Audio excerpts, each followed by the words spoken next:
L'équipe, j'espère que vous allez bien, et si ce qu'on vient de voir là à l'instant marquait la fin d'une aventure plutôt courte.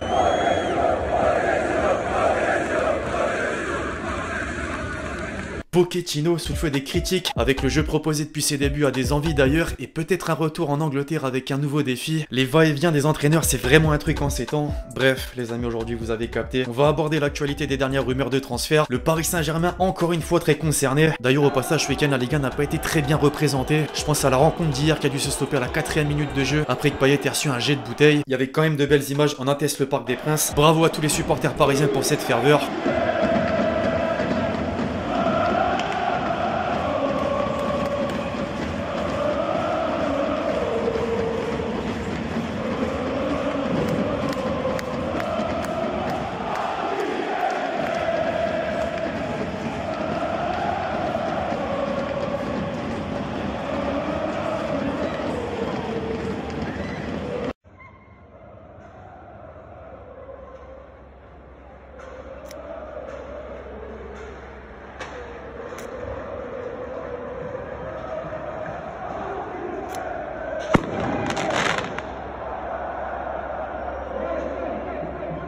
C'est magnifique, rien à dire. Alors avant de parler concret les amis, je rappelle que la série est sponsorisée par OneFootball, l'application numéro 1 sur toute l'actualité du ballon rond, dont le mercato, ne l'oubliez pas, c'est gratuit et dispo dans la description. Et au passage, c'est important, lâchez votre meilleur pouce bleu pour le soutien, le référencement. Vous captez, on est ensemble, d'ailleurs vous avez joué le jeu dans la dernière vidéo, c'est très puissant. Merci vraiment à vous, refaisons la même chose, ce serait top.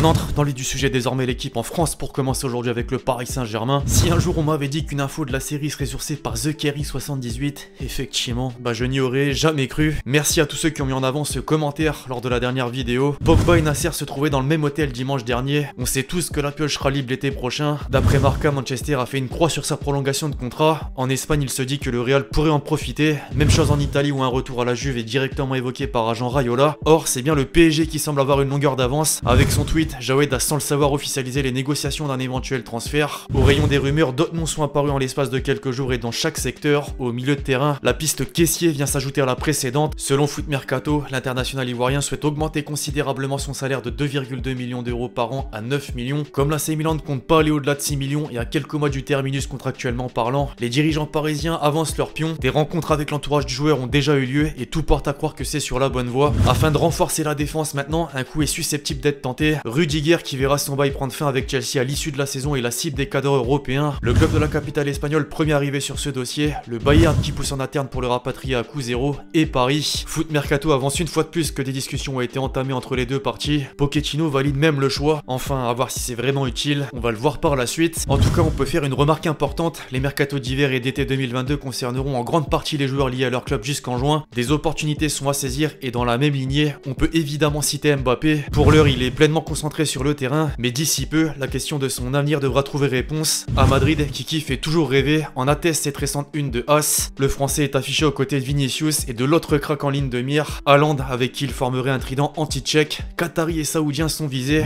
Au pays, même si on croit savoir que ce dernier privilégierait le projet sportif au projet économique, à l'instant T, c'est plus du domaine de la science-fiction qu'autre chose. Pour l'aparté au passage, le Norvégien a eu le droit à son article dans les colonnes du Manchester Evening News avec un clin d'œil au Real. Le quotidien est convaincu de le voir fouler les pelouses de la première ligue chez le City de Guardiola d'ici peu. Néanmoins, au vu de sa clause libératoire fixée à 75 millions d'euros, les prétendants se comptent en nombre et le PSG en fait partie. Un cyborg pour remplacer Mbappé si départ il y a, pourquoi pas. À ce sujet d'ailleurs, la direction parisienne ne manque pas d'idées. La liste des attaquants s'est agrandie. Dedans, il figure désormais Vlahovic et Adeyemi. La Gazzetta dello Sport estime que la Juventus n'est plus seule sur le Serbe, tandis que les représentants de la révélation du RB Salzbourg enchaînent les rencontres. La dernière visite en date avait bien lieu au sein des installations du leader actuel de Ligue 1 d'après Sporten. Reste à savoir qui mettra la somme avoisinant les 40 millions d'euros dans les tuyaux et la décision finale de l'intéressé après les autres passages à Munich, Dortmund et Barcelone. Xavi aimerait vraiment en faire un des éléments clés dans son projet. En parallèle, tenez, le Barça a d'autres options. Sterling, on l'avait vu en est une. Cependant, les exigences financières des Citizens pourraient poser problème. Du coup, en cas d'échec, un plan B est à l'étude. Sport estime que la situation difficile de Ziyech à Chelsea a eu une aubaine. Le nom de Coman circule également suite au non-renouvellement de son contrat et l'ultimatum posé par le Bayern. Affaire à suivre. Sur le côté des départs ensuite, Frenkie de Jong a une touche venant du champion d'Angleterre d'Angleterre en titre. La presse anglaise indique qu'une offre de 90 millions d'euros a été posée sur la table pour le signer en 2022. Les comptes en négatif apprécieraient un minimum, ça c'est sûr. Bref, pour revenir dans la capitale française, la grosse information du week-end est tombée après l'énième résultat décevant de Ronaldo et ses coéquipiers sur la pelouse de Watford. C'était pressenti depuis un moment et c'est désormais officiel, Solskjaer a été démis de ses fonctions. Vous allez me dire quel est le lien direct avec le PSG? Eh bien le Times a laissé filtrer cette bombe selon laquelle Pochettino veut devenir le nouvel entraîneur de Manchester United en fin de saison. D'après le très sérieux média britannique, l'Argentin en aurait carrément fait la confession à des proches. Ce matin, la nouvelle a logiquement fait les gros titres. Même mieux, le Daily Mail indique lui que le technicien voudrait prendre le poste dès maintenant. Et dans la foulée en Espagne, un autre dossier est venu se corréler. La Radiocopie estime que Zidane est la grande priorité quant à sa succession à court terme. A noter que Clément Cunha avait également coché son nom. Or, de nombreuses sources, dont la BBC, s'accordent sur le fait que Zizou n'est pas intéressé. Alors rien n'est fait pour le moment et d'autres têtes sont mentionnées. Des plus surprenantes, comme Laurent Blanc qui entraîne actuellement au Qatar, à des plus réalistes, parmi Brendan Rodgers de Leicester ou encore Erik ten Hag de l'Ajax. La fameuse valse des entraîneurs n'a donc pas fini son petit bonhomme de chemin, d'autant que Steven Gerrard, qui s'est dernièrement assis sur le banc d'Aston Villa, vient d'être succédé chez son ancien club. Les Glasgow Rangers ont choisi le néerlandais Van Bronckhorst. Les amis, poursuivons notre revue de l'actualité des dernières rumeurs de transfert à Lyon. La semaine dernière, Juninho, le directeur sportif, a accordé un entretien à RMC et a déclaré deux choses importantes. La première à propos de son futur, je cite: j'avais dit que mon cycle durait 3 saisons pour voir ce que je suis capable de faire. Je sais que j'ai eu cette opportunité parce que je suis un ancien joueur qui a eu du succès ici. Je n'ai aucun problème à assumer ça. À la fin de la saison, je vais bien réfléchir, on verra. J'espère bien terminer la saison et à la fin de la saison, normalement c'est fini. C'est fini, il a dit. La seconde chose, au sujet du mercato avec un nom déjà ciblé l'été dernier,